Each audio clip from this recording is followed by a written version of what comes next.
Hello, everyone, and welcome back to the Father-Son Packers podcast, your source for Packers news, notes, and analysis. My name is Tommy, and I'm one of your hosts, and I'm joined, as always, by my co-host, my dad, Matt. Dad, how you doing? Doing all right. You know, we've had our usual delay before we get started. We're talking about what Ohtani is doing to the Brewers right now. Yeah, I mean, that dude is an absolute alien. It's like he's Babe Ruth reincarnated, but like with more juice. Like it is absurd what he's doing. Was it actually be able to run? 10 strikeouts, 3 home runs, like Babe Ruth if he was like in shape and like worked out crazy. But no, yeah, so that's absurd. But we are here today not to talk about baseball. We are here to talk about the upcoming matchup between the Packers and the Cardinals in Week 7. Packers currently 3-1-1, your NFC North leader. Hopefully we can keep it up going into Week 7.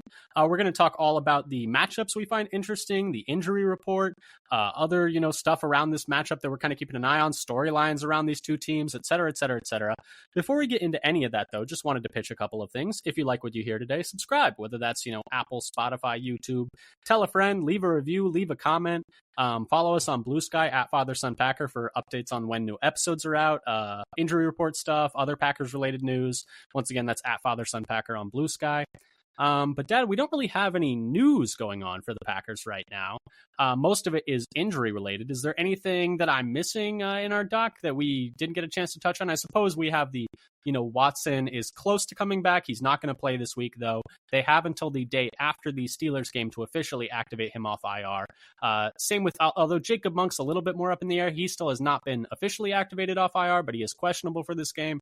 And then we haven't really gotten updates on those other IR guys like Marshawn Lloyd or the guys on the PUP, like Colin Oliver, John Williams. We haven't really gotten any update, just that those guys are still a little bit of ways away. But anything that I'm missing there? No, and I keep wondering if we'll hear more, or including like Brenton Cox as well. Yep, Brenton Cox as well. He's eligible to be activated off IR, but he has not returned to practice yet, so that's another one. And I do think that Matt LaFleur was asked about Colin Oliver, and he said that is still something they're talking about, which is not good news, I would say, is the fact that they don't seem to have a immediate plan for him returning anytime soon. Yeah, so that has been like silence on Oliver and Williams for this year so far. Yeah, it's not ideal, right? Like, and it was a long time where it was like, for both, it was like, it'll be a while. I was like, it's been a while. Yeah, exactly. But I guess that leads us right into the official injury report. We're recording this Friday evening, so we'll have this out to you Saturday. So we have the official injury report this time. On the Packers side, we'll start there. 3 players out for the Packers, and that's Devontae Wyatt, Lucas Van Ness, and Christian Watson. Now, in terms of some good news on that end, it does seem like Wyatt is maybe getting a little bit closer. I think he was working out to the side, I saw today. Yeah, he's been working out to the side, and so I think this is a little quicker than I thought. I actually also took one of the comments as optimistic for next week. Yeah, and then Watson was limited each of the days this week, so it sounds like he's getting close to working his way back. Now, he has to be activated at least as soon as after that Steelers game, although he could be activated off IR and then still not active for games, so that's an option there. But those are the 3 players who are out. The Packers do have a handful of players who are questionable. Zach Tom, Anthony Belton, Nate Hobbs, Josh Jacobs, Brandon McManus, Jacob Monk, and Dontavian Wicks. Now, McManus is listed questionable, but Matt LaFleur said it's unlikely that he's going to play, so it's probably going to be Haversick again, which, worked out all right last week, although it does seem like the hard line is nothing over like 45 yards probably. Right, I think that's the big thing is the leg strength, how far he can kick it. I also heard somebody, and I haven't gone and listened to this presser, but that somebody said that Morgan was going to start at right guard, which seems to imply that Tom is going to be there at right tackle. Yeah, and Tom, it's interesting because, I don't know, what do you think about this? Because he said he didn't remember parts of the game because he was in so much pain. That was bonkers. Yeah, and so he did not practice on Monday, I believe it was. Let me just double check that. Yeah, he did not practice on Monday, but he did Wednesday rather. But he did practice on Thursday and Friday. So he at least worked his way back into practicing. I don't know. What are your thoughts on having a guy play a week after he was in so much pain he blacked out during the game? I think we need to get Elton Jenkins' opinion on this. Ask if he's still, moving like an old man or not. Yeah, and so it sounds like it's going to be I guess we'll see how he holds up for this one. Nate Hobbs is the other one that's a bit concerning because he was not on the injury report Wednesday or Thursday, but was limited on Friday. And so that's one where, like, whenever a player is going backwards on the injury report, that's always one that kind of makes you perk up and open your eyes a little bit, wouldn't you say? Yeah, it's always concerning. And so is that like a re-aggravation of his knee injury? I guess it's still listed as a knee. So yeah, not something new that he had a procedure on during the offseason. We don't know if it's the same knee, to be fair. This is true. It is just a knee injury, so it could be the other one. Obviously, less than ideal if it's the same one. If I forgot to mention it, Jacob Monk and Dontavian Wicks also questionable for this game.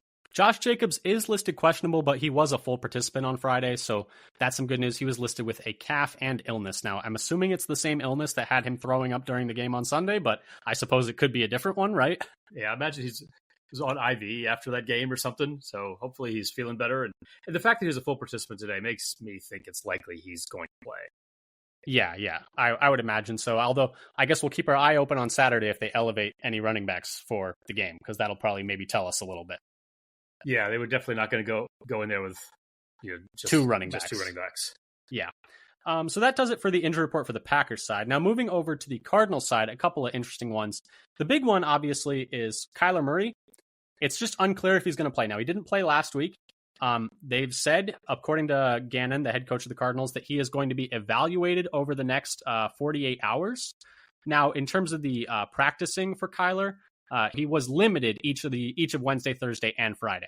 So he was able to practice at least a little bit with that foot injury he's been nursing, but it's a little bit up in the air whether or not it's going to be him or Brissett, and that's obviously difficult for the Packers because there could not be two more different quarterbacks in the NFL. Styles. And I don't know if you ask Cardinals fans which one they'd prefer.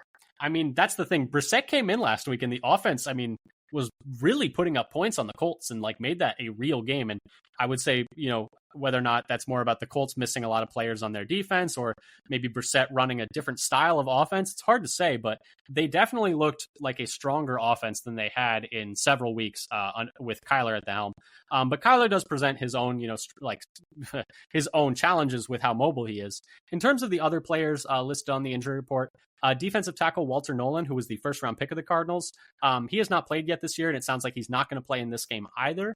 And then Amari DiMercato, one of their running backs, is also out for this game. And then they have a number of players questionable. Katon Crawford, Will Hernandez, Zay Jones, and Darius Robinson are all questionable for this game. Any of those stand out to you, Dad?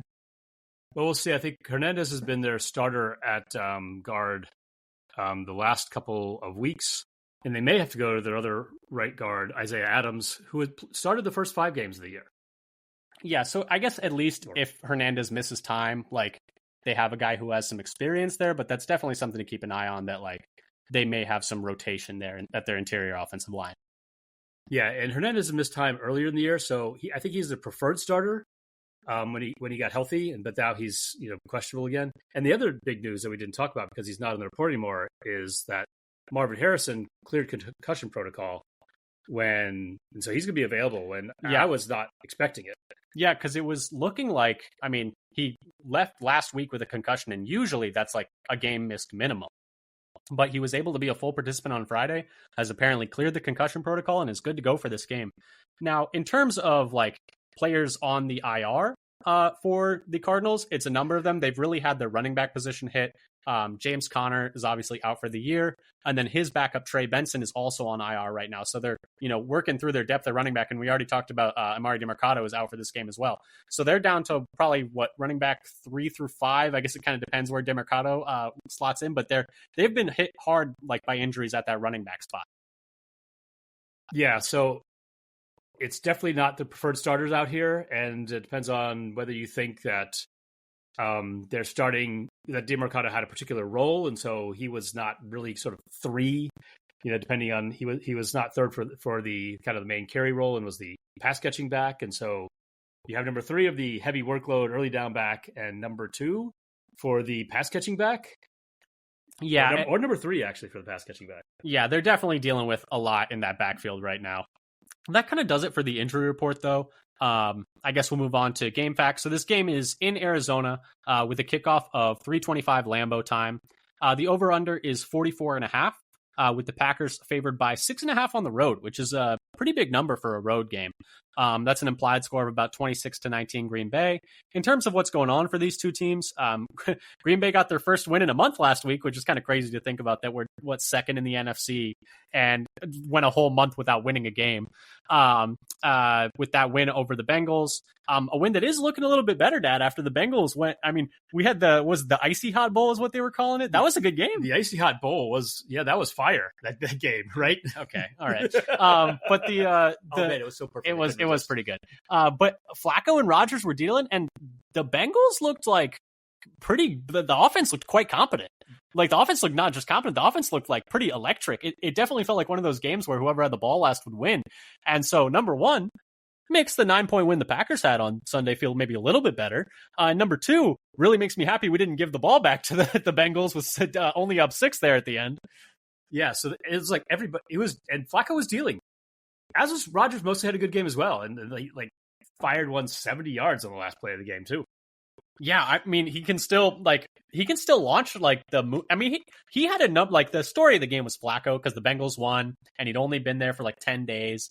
But I thought Rodgers played really well too, outside of like that first interception. That first interception was terrible. Yeah, that first interception was rough. But I mean, the fact that I think they said that was what it would have been if they had completed the Hail Mary, would have been the longest pass completed of the season. And so the fact that he still got that in the tank at 40 whatever years old is pretty impressive. But anyway, we're getting off topic. In terms of the storyline for the Cardinals, they're coming off of 4 straight losses, but the average point differential in those games is only 2.3 points. And so they lost a really close game to San Francisco by just a point. They lost a 3-point game to Seattle. They lost a 1-point game to the Titans in what was maybe the wackiest loss I've ever seen in my life. And then they lost to the Colts by 4. And so they're losing to good teams. Like, I would say San Francisco, Seattle, and Indy are all good teams, and they're losing those games pretty close. So like they've been competitive against some good teams. And 3 of the losses were on walk-off field goals. And they really they came close to beating the Colts. Like, they had the lead there at the end. They had the lead, and they got the ball all the way down to the 9, and couldn't convert on 4th with a backup quarterback too. Yeah. So it's like, they are, I think, better than their record, just because they have played some good teams close. I don't know. What do you think about what the Cardinals have done this year? The Titans game is the bananas loss. I don't know if you watched like what happened in that game, but like they fumbled the ball as the guy was running in like a 40-yard run, like fumbled it at the goal line. They picked off a pass and then fumbled it, and then it was recovered in the end zone by the Titans for a touchdown. And then they gave up like a 50-yard bomb, like with like a minute left to lose on like a game-winning field goal. Like, so they lost that game in 3 different absurd ways. So like that's like a once in a lifetime type loss. But I don't know. What do you think about what the Cardinals have been doing this year? Yeah. So of course their 2 wins are also by 1 score. Yeah. So that's why I'm saying the 6.5 point line feels big for a game in Arizona, and they've played every single one of their games to 1 score. Well, I guess 6.5 is 1 score. I suppose that's true. They played everything under a touchdown though so far. Like, they beat New Orleans, although I guess they beat New Orleans by a touchdown. But they beat Carolina by 5, so not the most impressive wins, but they've been close. They've had some pretty losses, I guess we'll say, or agonizing losses. Where they're losing on 3 3 walk-off field goals in a row. San Francisco, Seattle, and I think all 3 of those were walk-off field goals. The Seattle one was the Thursday night game, right? Yeah, and then there was the Colts game where they had the lead, they gave it back, and then couldn't quite get it. Score. Yeah. But anyway, that kind of does it for the storylines portion. Let's get over to the meat and potatoes of our episode, though, and let's start talking about the important stats from this game and the important matchups maybe we're looking at in this game. Dad, I'll throw it over to you. What's the first thing that you're kind of keeping an eye on in this game as we, as the Packers try and take the show on the road, I guess we'll say. So I'll start with Arizona's pass protection versus Green Bay's pass rush. For FTN Fantasy, Arizona is 27th in adjusted sack percentage given up on offense. Green Bay, on the other hand, is only 24th in adjusted sack percentage on defense, so not exactly strength versus weakness there in the numbers. However, if you look at ESPN's pass block win rate and pass rush win rate, they use kind of different metrics for what's a pressure or not, but it's also not adjusted for opponent. That has a very different numbers. Arizona's 5th best as a team in pass block win rate, and Green Bay is 12th best as a team in pass rush win rate. Now, and according to ESPN, Arizona has 2 of the best offensive linemen in pass block win rate. One of them, a tackle, Paris Johnson, and then center Yelda Froholt. So yeah, I was watching like, how do you pronounce this guy's name? Because I was way off, and then I looked for it, and he said it's like Zelda, like Legend of Zelda, but with a Y instead of a Z. Yeah, and I mean Arizona, like they're middle in the pack in pressure rate allowed according to NFL Pro, but they have the longest time to pressure in the entire league. They're like it's almost 3 whole seconds. Like, and so that's pretty impressive. Kyler's had a bit of a worse pressure to sack rate than Jacoby did, although that is just like it's a 1-game sample size, right? Yeah, but it's not. But right, at least for now, after the 1 game for Brissett, they're not even close. Murray's getting sacked on 23.9%, almost a quarter of his pressures are turning into sacks, which is 7th worst in the league. So maybe that's where we're getting some of that. They're taking a long time to give up pressure, but they're still getting sacked a lot. This is that a tick mark in the side of sacks are a quarterback stat. And Brissett is only sacked on 9.1%, 4th best in the league. However, it's not like he's getting rid of the ball fast. He's 32nd in time to throw when pressured, which is barely better than Kyler. 1 game, though. I know, fair. It's 1 game, but it leads. But it has this kind of incongruous, really good at avoiding sacks, but the time to throw is kind of similar. So it's not like the difference is how long Brissett is holding onto it or getting rid of it. Now, Brissett is actually 2nd slowest in the league, only better than J.J. McCarthy in time to throw when kept clean. So he can seems like he can hold on to the ball too. He's just so far hasn't gotten sacked much. Yeah, and like you mentioned, it's looking like it might be Isaiah Adams instead of Hernandez. It's they're pretty much very similar. Adams has given up 10 pressures in 2 games. Hernandez has given up 7 I will say Adams has given up 10 pressures in 5 games, and Hernandez has given up 7 pressures in 2 games. So Hernandez has been worse in terms of this season, but overall for their career, Hernandez is a little more established. So tough to say which way that's like better. But we're not really gonna know what that is until game time. In terms of talking about, I had something just for the Cardinals passing game versus our defense, which just kind of ties into this. Normally they're like middle of the pack in EPA per pass. But they are 6th in the league on deep passes. So that's air yards attempts over 20 yards. Most of those are coming off of play action, 44% of those, or not most of those, but that's a really large chunk compared to the rest of the league. Like almost half of those like deep shots are coming off of play action. But so that's like the one thing that their offense, like their passing game is quite good at, is those deep shots. So that's going to be something the Packers have to keep an eye on. I'm also very interested in seeing how we specifically match up with Trey McBride. You probably know who he is. He's very famous in fantasy, but he's one of the preeminent tight ends in the league. He's 2nd in the league amongst tight ends in receiving yards per game, 1st in targets per game, so super high usage tight end as well. And I'm curious who we're going to have match up with him. Right now, according to CBS Sports, the Packers are allowing the most receptions per game to tight ends and the 8th most yards per game to tight ends. So it's been a bit of a struggle. You remember Sam Laporta gave us some issues in week 1 on a couple of those drives. Like that was really the only time the Packers let the Lions move the ball, was that one drive where they were hitting Laporta a bunch. Zach Ertz gave us a lot of trouble against the Commanders as well. He was really the only guy that could, get it going against the Packers in that game. And so it has been a bit of an up and down time covering tight ends. And I just wonder, is it going to be Bullard? Is it going to be bringing Williams down? Is it going to be McKinney matched up on him? Like this might be a game where it's like, hey, like their best option is Trey McBride, although maybe not McKinney, just because we talked about how good they are at deep shots. Maybe you just want McKinney back there. I don't know about putting Cooper or Quay on McBride, just in terms of I'm not sure that they're good enough in coverage to cover like a star tight end like that. I don't know. What do you think? Yeah, it was something I thought about more when I was expecting Harrison not to play, and that he was going to be their really only real option. And so now they've got 2 good options between McBride and Harrison. And so we'll have to see what they do in terms of how to cover McBride, because this is not the first year we've had trouble with tight ends. And it seems to be, even when our defense was playing really well in the first couple of weeks, we were still having trouble with tight end coverage. So some of that was after we had gotten a big lead. Yeah, that's true. Some of it was garbage time. That is definitely fair. But it has been a bit of an issue for us. And so that is something I'm keeping my eye on for their passing game. Like you were mentioning, the pressure, their pass protection numbers are like very confounding, because one number will tell you one thing, another will tell you another. And it does seem to depend a bit on who's playing quarterback, which we do not know. But I am just interested in their pass game in general. But Dad, what was the next thing you're keeping your eye on? Yeah, so I'll be looking at kind of the flip side is their pass rush versus Jordan Love. Arizona is only 27th in PFF pass rush grade and 14th in ESPN's pass rush win rate and 27th in adjusted sack rate on defense per FTN Fantasy.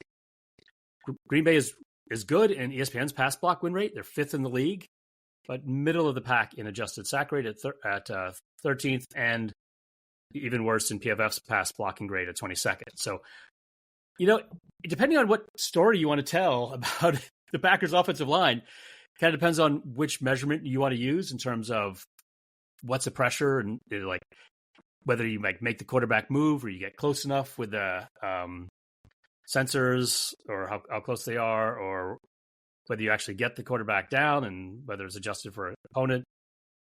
But when Love is kept clean, he has the second best passer grade and the second best, so PFF passer grade and the second best quarterback rating in the league. And he has 9 touchdowns, only 1 turnover worthy play on the season. So he has really been dealing when he is kept clean. And so if they can't put pressure on him, I think he's going to really carve them up. And he's also shown just more recently that he's running for first downs. Well, he talked about against the Bengals is the most he'd ever scrambled in a single game in his career. It's 5 scrambles. Right. So I think if they only get like occasional pressure, then I think his ability to run, that he's willing to use more, is going to be a difference as well, and something that he basically didn't have last year. Yeah. The lack of mobility was definitely an issue for the offense. Like the lack of mobility for Love was definitely an issue for the offense. Something I'm keeping an eye on is also kind of tangentially related to what you were talking about, and that's I think our passing game, like especially if we can keep Love clean, like you were saying, is suited to kind of dice this, Cardinals defense up. And these were numbers that Peter Bukowski had on Twitter. The Packers have the number 1 offense in terms of explosive play rate this year. And the Cardinals are 21st in giving up explosives. And this is kind of something that's more of like a philosophy of the Packers offense, is that the running game is used as the kind of engine, the jab, if you will, if it was like a boxing terminology, to kind of keep things on schedule. And then the passing game is like the haymakers. The passing game is like, we're going to take the shots in the passing game to get those explosive plays. And then the run game is going to keep that up. But so the fact that the Packers are looking to get those explosive plays in the air and the Cardinals are giving that up a lot is definitely something to the Packers, benefit, I would say, in this game. And then Green Bay this was also a number that Bukowski had, is 3rd in EPA per play from 11 personnel. And Arizona is 19th in defending 11 personnel. And 11 personnel is 3 receivers and 1 tight end. And so that's something the Packers have been running a lot of 12 personnel this year, which is 2 tight ends. I wonder if we'll see more 11 personnel. Now, I guess that question is a bit more up in the air given the fact that Wicks is questionable. And so if he doesn't play, you're down another receiver. But what do you think about that? About maybe a little bit less heavy personnel? I'm interested to see how maybe we run out of that lighter personnel. But I guess, what do you think about that? Yeah, I just don't know if it's something that LaFleur will do. I think he really loves to use a lot of heavy personnel to set up the run game and get mismatches of tight ends on either corners, safeties, or linebackers that none of them can guard our tight ends, at least Kraft. And I don't know if he'll go away with that just to take advantage of a particular matchup. I think it's core to his philosophy. I will see. He might prove me wrong. And there is something to be said when you're like, the Packers have been a really good offense this year. Like, you want to dictate terms to the other team. You don't want to be, and there's I guess there's 2 ways you can think about it. You either want to dictate terms or you want to be flexible and malleable to take advantage of your opponent's weaknesses. And I feel like you could make the argument either way. So I see it both ways. I guess the other question I was going to ask is, given the high rate of explosive plays that the Cardinals are giving up, do we maybe see another massive Golden game?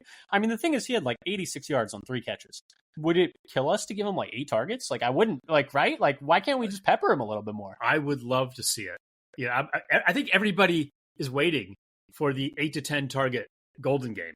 And it almost feels like it's like impossible. Like, it's just never going to happen. Like, because I mean, and Dobbs has been really good with his targets. So I'm not saying like take away his targets. I'm just saying like, hey, like, let's let, and it is something to be said. Like, who do you want to get less targets, right? Like that's like, because it's a 0-sum game. Like, someone has to lose targets for him to get more targets.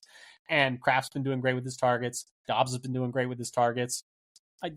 I guess there is that to be said. Like, it's not exactly an easy problem to solve. Yeah, I think part of it is the Packers pace of play. Yeah, that's true. So they don't get as many plays per game as a lot of other teams because they don't snap the ball early in the I was about to say shot clock. Yeah, same idea. The same idea. People know what you're saying. And then they so they get fewer plays on offense, and then they run the ball a lot as well. And so it's a zero-sum game unless you like pick up the pace. Yeah, exactly. Like, yeah, the only way there's going to be enough targets to go around is if we start playing a little faster, but it is what it is. What was the next thing you're keeping your eye on in this game? So the last one for me is Green Bay's receiving. So yeah, so we could talk about in two different ways, strengths versus weaknesses. So Arizona is 10th worst in yards after a catch over expected, while Green Bay is 4th best on offense in yards after catch over expected. So we're really good on offense, and they're not good on defense. By DVOA, Arizona is also 20th in covering running backs as receivers and 17th in covering tight ends as receivers, and 20th in covering wide receiver 3. So there could be a lot of targets to Green Bay's tight ends and running backs. And yes, and Tucker Kraft is first among tight ends in receiving EPA, according to NFL Pro, and Josh Jacobs is 4th among running backs in receiving EPA. So Arizona is better at covering wide receiver 1s and 2s. So this might be a game where you see like Green Bay's depth of pass catchers could really be to their advantage here.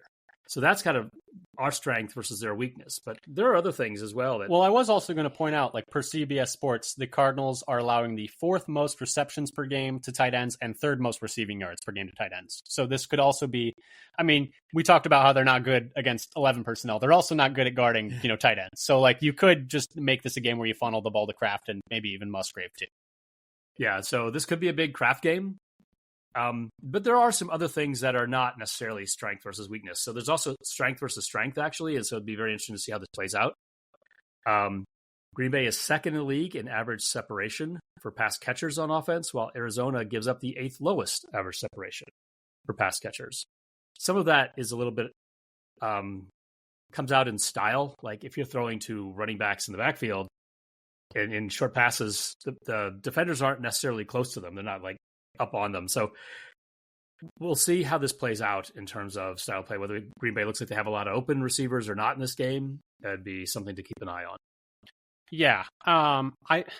It feels like we should be able to move the ball, right? Like, and the big thing is just like, don't turn the ball over. Like, you got it. And, but hey, maybe if you do, maybe they fumble it and you pick it up and you just land in the end zone. It's like also, that's also on the table. That's the big brain move. Yeah. Just throw a pick to the safety. They'll drop it. And that play get the ball back. Like, I think like a day later, the fantasy finally decided how to score that thing. It's like a DST touchdown somehow, right. which is like absurd. It should never. That doesn't make any sense. It was a turnover by the Arizona's. By the Titans. Turnover by the Titans. And then the offense turns into the defense for some reason. And so it's not a Lockett touchdown, it's a DST touchdown, which is so dumb. Like, that doesn't make any sense to me. But anyway, I was going to say, they were asking Matt LaFleur about, because like Bo Melton's been getting some like offense usage, right, which is like weird. It's the Melton game. I was going to say, are we going to see a Bo Melton, Max Melton matchup at any point in this game? That'd be almost like, I guess. If we can use Bo Melton for one snap on offense against the Bengals, we can do it against the Cardinals for one snap, right? Like just to get the matchup. Has he gone on any routes, or has he just done like the end around thing? I think it's just been design touches, which is also like, hey, like if he's out there, he's probably getting the ball, guys. Like a little tip of the hands. Have him run at his brother. Yeah, exactly. The last thing I was gonna highlight though was their run game versus our defense. Just wanted to highlight that. Arizona's had a weird year running the ball because they're coming off of like the past few years being a really good running team, but then their I think it was run game coordinator went to Dallas to be the offensive coordinator there, and like since he's left, they have really struggled. So apparently he must be good. Yeah, exactly. Because Dallas is running the ball all over everyone. Exactly. But Arizona is 28th in rushing success rate this year and 23rd in EPA per carry. Now, to be fair, they lost Connor and they lost their second running back, and they've been dealing with all these injuries at running back. So that is like a fair argument to be had. But they are also coming off maybe their best week running the football. Last week, they had a 50% rushing success rate against the Colts, which was 8th highest on the week, and they were 10th in EPA per carry on the week. That came also in line with them moving Bam Knight into like a heavier role, and them having him kind of like in a 50-50 split with Michael Carter. And so the question is, like, was this more about the changes they made to the backfield, any other changes they made during the week, or was it more about the Colts? I guess we'll see this week, because the Packers have been a really good run defense through 6 weeks.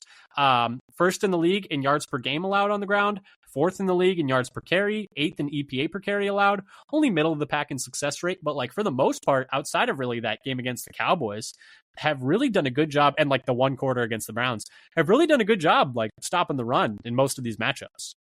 Yeah, and also the difference between success rate and EPA would suggest they've been really good at preventing big plays on the ground. I'm trying to think back, like if there were any. I mean, the one by Quinshot Judkins in that game against the Browns stands out. About 15 yards. And then I think there might have been, no, I think it was bigger than that. But then I think there was one big play maybe against the Cowboys as well, though I'm having trouble remembering. But yeah, limiting explosive plays, not really giving up much on the ground at all. Hopefully we can keep that up this week. Yeah, and one other thing that neither of us really have on our list, we haven't talked about, is can we get some freaking turnovers by our defense? Yeah, we have 2 this year, and one of them was an arm punt. Like, it'd be nice to see those pick up a little bit. Yeah, so is this the week it's going to happen? And like regression-wise, like it should happen eventually, right? Although we haven't even really been getting like our like the hands on balls really that much. Like it's not like we've had a bunch of pass breakups and they've just been falling through our hands. Like it's really just like no one's been testing us deep like at all, and so most of the passes are going like low, like not defended very much. Although we did have a lot of pass breakups against the Commanders, so I guess there's that. But I don't know. Like hopefully there are more in the cards coming up. Yeah, I mean the last couple of games there were like barely any opportunities for interceptions on most pass plays because they're like in the first like 2 seconds. Well, can we just force negative plays in general? Like some sacks would be nice too, because it's been like minutes since we've had a high sack game. And I don't know if you saw, Micah Parsons said like, "Stop holding me," pretty much. Like, hey, referees, like, can we get this? I might get fined for this. Hey, let's see. You know what my opinion is of that? Yes, go for it. No, I mean, calling out the refs in public. Do it. I don't care. No. Do you think they're gonna? Do you think they're gonna? Never gonna get a call now. Yeah, probably. Maybe you're right. But hey, he's not getting calls now, so right? It can't be more. Exactly. So, but I think that does it for our main key stats. I did have one rapid fire question for you. Do you think we see? So last week we talked about in our post game, Warren Brinson in his first game action was the Packers' highest graded defender and outsnapped Nazir Stackhouse, who had previously been active in all the other games by like a wide margin. Do you think we continue to see that, or do you think we see more of a split? And then we also saw Carl Brooks a lot more than Colby Wooden. What do you think the interior defensive line rotation is going to look like in this game? Yeah, I think it's going to be, Wooden and Brooks going to be the top 2, and we're going to definitely see more Brinson than Stackhouse. I mean, their running game has mostly been struggling, and so we have to worry about the pass, and Brinson just showed he's a much better pass rusher than Stackhouse. He was the highest graded defender last week for the Packers. And Brooks has quietly been like getting the best pressure rate of the interior D since linemen. Wyatt got hurt. So I think for the year, his percentage might actually be better than Wyatt's. Interesting.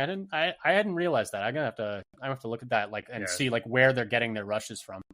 The other question I was going to ask, I realized, was LVN out. Do you think we see more Enigbare or Sorrell? I think it'll be Enigbare. Okay. And so this is the other thing, like with Wyatt and LVN out, it's like, well, Wyatt's out. I guess we can put LVN in to. They weren't even playing him at D tackle that much when Wyatt was out, though. Like that was an idea, but they didn't run it very much. Yeah, so I think it's going to be Enigbare over Sorrell. Though Sorrell in his brief time has had good. He's had good reps in very limited snaps, to be fair. But he's gotten pressures when he's played. Yeah, so I think that Enigbare is going to move up into the LVN role, and Sorrell will move up into the Enigbare role. And I wouldn't hate that. I mean, Enigbare has been solid. He's pretty steady. He's not spectacular at anything, but he's not terrible. I mean, he's not a great run defender, but he's not terrible at anything. I think filling in a pinch shouldn't be a disaster. Now, obviously, now that I say that, it's all going to fall apart. But any other questions that are still lingering in your mind for this match? I mean, obviously, if Kyler plays, the question is, how do you contain a mobile quarterback? But we did a pretty good job of that against Jaden Daniels, so I would hope that game plan would translate. I think we have good linebackers for that now. Yeah. To chase and get tackles in the backfield. I think teams learn, at least the last couple of games, quickly. Oh, stop trying to run wide on these guys, and then just do quick passes instead. Yeah, that's the thing is like they are just like hammering the quick game at us right now, and hopefully we're more ready for that this week.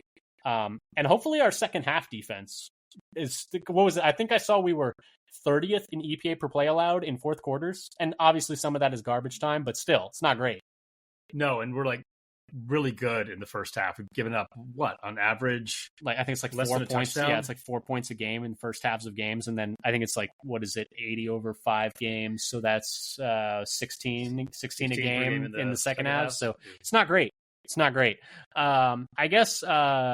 Yeah, I mean, Andy Herman had that tweet that was like, we've had one stop since the Browns like field goal in the fourth quarter in the second halves of these games. One real stop. Yeah, it's like the rest are like a couple of missed field goals or like blocked field goals. Like, yeah, okay. I don't know if that counts as a stop, but I guess we'll take it. But I guess that does it for our main analysis for this game. Dad, bottom line, what do you have? Packers win if blank. Yeah, I think Green Bay wins if Love is kept clean. He's been, as I said, really, really good from clean pockets. And if that continues, I just don't think Arizona can keep up. That's fair. I also think the Packers should win this game. I have the Packers win if we can play a clean game and win the turnover battle. And I mean, I'll take, tie the turnover battle, I guess. If it's 0-0, I suppose I'll take that. I would love to see us force a turnover for, only the third time this year. But just if we play a clean game, I think we should be able to win. Like no big mistakes on special teams, no big mistakes, throwing picks or fumbling or any other kind of thing. Like let's hold on to the ball 2 hands and everything should be okay. Hopefully, I guess we'll see, but fingers crossed. But Dad, score prediction, what do you got? So I have Green Bay winning, but I guess, depending on the line, not quite covering at 27-21. Okay, I have the Packers also winning. Weird score, 24-18. I think it's going to be one of those, like, they get the 2-point conversion, it's a 6-point game, and then we bleed the clock out. But we also wouldn't cover the 6.5. I think 6.5 on the road is tough for a team that, like the Cardinals have, been mostly keeping these games pretty close. So it'll be an interesting one. Yeah. One thing I failed to do, and I should have after we start talking about, I need to look for a scoregami for my predictions. You should only predict scorigamis from now on. That would be a good bit. I would enjoy that. But anyway, this has been our preview of the Packers Week 7 matchup against the Cardinals. Packers 3-1-1, looking to stay number 1 in the NFC North. Hopefully we'll be able to do that. But we'll be back next week breaking down this game, talking about everything that happened during it, everything that went hopefully well and anything that went poorly. Like we said earlier, like, subscribe if you enjoy this, whether that's Apple, Spotify, YouTube. Leave a comment, leave a review, tell a friend. Follow us on Blue Sky at Father Son Packer for updates on new episodes, roster moves, etc., etc. But thank you again for listening. We'll be back next week. And until next time, go Pack, go. Go Pack, go.